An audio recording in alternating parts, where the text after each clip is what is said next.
আসসালামু আলাইকুম। দেশ বিদেশ টিভি থেকে হুসেন বলছি। আমার চ্যানেলে সবাইকে স্বাগত। তারেক জিয়া বর্তমানে বিএনপির ভারপ্রাপ্ত চেয়ারম্যান। খালেদা জিয়া অসুস্থ, তিনি তার দলকে এখন রান করাচ্ছেন এবং বিএনপি বাংলাদেশের একটি বৃহত্তম দল এবং তারা আশা করছে যে আগামী নির্বাচনে তারা ক্ষমতায় যাবে।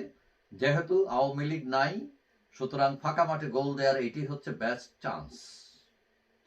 এখন এই হিসাব মিলবে কিনা এটা নিশ্চিত নয় এবং বিএনপির অনেকেই মনে করেন এবং দেশের মানুষও অনেকে মনে করেন যে বিএনপি ক্ষমতায় গেলে তারেক জিয়া হচ্ছেন সম্ভাব্য প্রধানমন্ত্রী, যেহেতু খালেদা জিয়া অসুস্থ।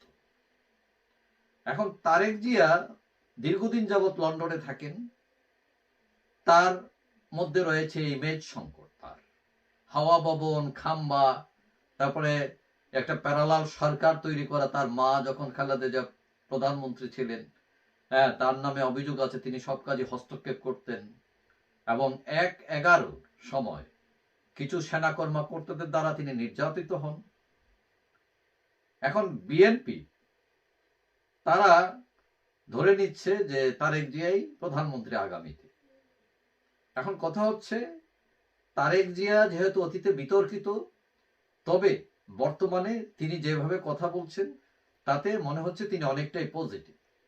কেউ কেউ বলছেন তিনি বদলে গেছেন, কিন্তু আসলেই বদলেছেন কিনা, কারণ কথা বলা এক জিনিস, সুন্দর সুন্দর কথা বলা, এটাকে কার্যকর করা এটা অনেক বেশি ডিফিকাল্ট। এখন এইটা ছাড়াও যেহেতু আওয়ামী লীগ নাই, শেখ হাসিনা দিল্লিতে আছেন, এখন মোটামুটি তারেক জিয়াই আছেন লাইনে যে ক্ষমতায় যেতে পারেন। জামাতের কথা আছে, কিন্তু অনেকেই মনে করেন জামাত যতই কথা বলুন না কেন তার ভোট নেই। এখন তৃতীয় শক্তি হিসাবে আলোচনায় এসেছে নাগরিক পার্টি। তার প্রধান হচ্ছেন নাহিদ ইসলাম, ছাত্র নেতা। তিনি আবার সরকারের উপদেষ্টাও ছিলেন। এখন তারা মোটামুটি একটা ফর্মে আসছে, তারা ঘটা করে তার দলের উদ্বোধনও করিয়েছে এবং কেউ কেউ বলছেন যে নাহিদ ইসলাম হচ্ছে আগামীর প্রধানমন্ত্রী। এখন নাহিদ ইসলামের কিছু পজিটিভ দিক আছে, তার ইমেজ সংকট নেই, সে অনেকটাই পরিচ্ছন্ন তারেক জিয়ার চেয়ে, কিন্তু তিনি রাজনীতিতে নবীন। আরেকটা প্রবলেম হচ্ছে, বিএনপি বৃহত্তম দল, সাংগঠনিক শক্তি হিসাবে নাগরিক পার্টি এটা নতুন একটি দল, সুতরাং তার গ্রামে গঞ্জে তার সেরকম কোনো সংগঠন নেই। কিন্তু কেউ কেউ মনে করছেন যে ইলেকশন আস্তে আস্তে পিছিয়ে, ইন দি মিন টাইম তারা তাদের পার্টিকে দাঁড় করায় ফেলতে পারে তৃতীয় শক্তি হিসাবে। এখন এই যে রাজনীতিতে অনেক লোক আছে যারা ক্ষমতায় ছিলেন, আওয়ামী লীগ, বিএনপি, জাতীয় পার্টি, এদের উপর অনেক বিরক্ত, কারণ তারা আশা পূরণ করতে পারে নাই জনগণের এবং তারা সবসময় চেয়েছিলেন তৃতীয় একটি শক্তির উদ্ভব হোক। সুতরাং কেউ কেউ মনে করছেন যে ছাত্রদের দল করা তাদের একটা সুযোগ হয়েছে, তৃতীয় একটি শক্তির উত্থান হয়েছে এবং হয়তো অনেকে তাদেরকে ভোটও দেবেন। আরেকটা ইস্যু হচ্ছে, সেটা হলো পরিবারতন্ত্র। আমাদের দেশে যে বড় তিনটি দল, আওয়ামী লীগ, বিএনপি এবং জাতীয় পার্টি, এই তিনটি দলেই চলে আছে পরিবারতন্ত্র। এখন এই যে উত্তরাধিকার সূত্রে হঠাৎ করে কেউ গুরুত্বপূর্ণ হয়ে যান, যার কোনো যোগ্যতা লাগে না, এই ব্যবস্থায় অনেকেই পছন্দ করেন না। অনেকেই মনে করেন এতে রাষ্ট্রের কোনো লাভ নাই, লাভ বর্জুর দলের হয়, দলীয় ঐক্য বজায় রাখার জন্য হয়তো পরিবারতন্ত্র কিছুটা কাজ করে, কিন্তু রাষ্ট্রের কোনো ফায়দা নেই। বরং এরা রাষ্ট্রের উপর এই পরিবার চেপে বসে এবং আমরা দেখেছি এই যে এবারও আওয়ামী লীগ গভর্নমেন্ট ফল করলো, দেখা গেল এখন আর আওয়ামী লীগের দুর্দিনেই আওয়ামী লীগ যে শেখ পরিবার কেউ নাই, শেখ হাসিনা ছাড়া সবাই পালাইছে। আবার হয়তো সুদিন আসলে তারা আবার হয়তো আইসা হাজির হবেন। অর্থাৎ এখন যে নতুন ছাত্রদের দল হয়েছে, তারা বলছে যে তুমি তোমার যোগ্যতা দিয়ে আসতে হবে। এখানে পরিবারতন্ত্রের বিরুদ্ধে দাঁড়িয়েছে তারা এবং এইটারও অনেক সাপোর্টার আছে। তবে আমাদের দেশে পরিবারতন্ত্রের বন্ধনা করার লোকের অভাব নাই। সেটা বুঝে হোক না বুঝে হোক তারা এটা করে থাকে।